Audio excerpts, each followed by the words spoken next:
you don't want to wait around for people to tell you it's okay to do what you want to do. You want to figure out how to do it. You're in charge of your own fate, so go out there and go for it, is what I say.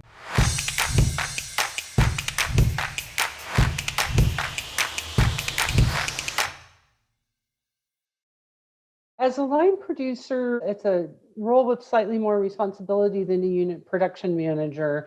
And you're interfacing with the above the line more, you're interfacing with the studio more. As a unit production manager, you're more in the trenches and managing the below the line crew and those costs and processes. The term line producer is good because you're writing the line between the creative and the financial.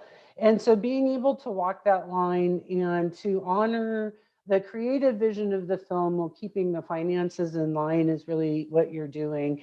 And I think when people have a hard time with it, they're too focused on just the financial. The financial doesn't work if the creative doesn't work, and if you're just worrying about the creative, that's somebody else's job, that's a director's job or a creative producer's job. So it's really blending those things together and making sure that everybody's goals are in alignment and that you're all creating the same movie and the same vision and working towards the same final product. And that's what makes someone good at the job.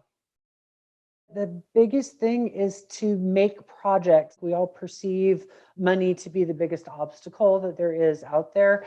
And even though there are usually at least some hard costs involved with making a movie of any size, you can keep those down to really minimal things and get out there, do something with your friends, shoot movies on weekends, nights, whatever you can do, because the more that you do it, the more that you learn, the more you understand, and also the more you're going to get your creative vision and your team's creative vision out there.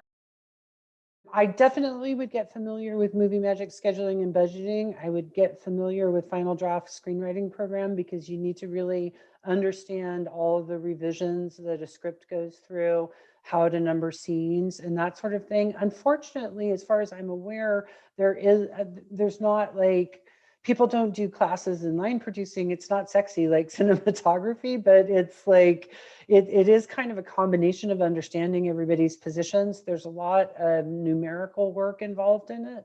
And so it's really good to get familiar also with with all the union rules, because you need to budget, you need to be aware of how those work and general labor laws in your state or the area where you're budgeting. Like when does a PA go into overtime? It's different in Louisiana than it is in California for overtime laws in those states. So you should be familiar with those. Learn the Excel program in and out. You'll use it all the time. And then the payroll companies supply the accounting software for productions. And you look at a lot of reports, and I didn't know what those were, like cost reports and hot costs and trial balances and all these things. So if you're able to if any accountant will let you shadow them for a week so you can see what they do and all the reports that they create, that's a really good thing to understand how that works. I think when I was early in my career, I was worried about seeming inexperienced. And funny enough, I think the best thing you can do is rely on other people, because most of the other filmmakers out there are going to be supportive, and tell people what you don't know. Now that I've been doing it a long time, if I don't know something, I haven't seen a technology or a piece of equipment before, I just come right out and say, I don't know what that is. Can you explain it to me? And people are thrilled. They want to explain things. They want to help. And I think that's the hardest thing to understand, is that these other people in the industry and around you, I think, are thrilled to help. And I think it makes them feel fulfilled and needed and wanted. And it's really important to rely on the experience of others. And especially we as women filmmakers need more help, and we need to give more support than people who have an edge up on us.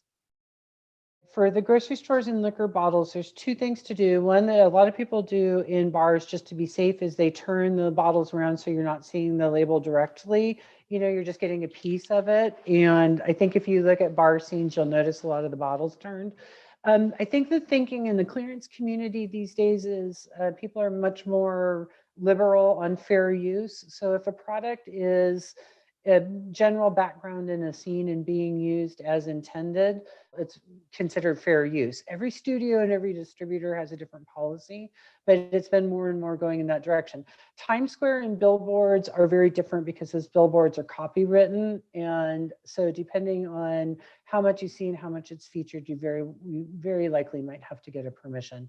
You know, like if H&M has a giant special billboard, somebody shot that photo and there's a copyright on it, and they could sue you for using their copyright.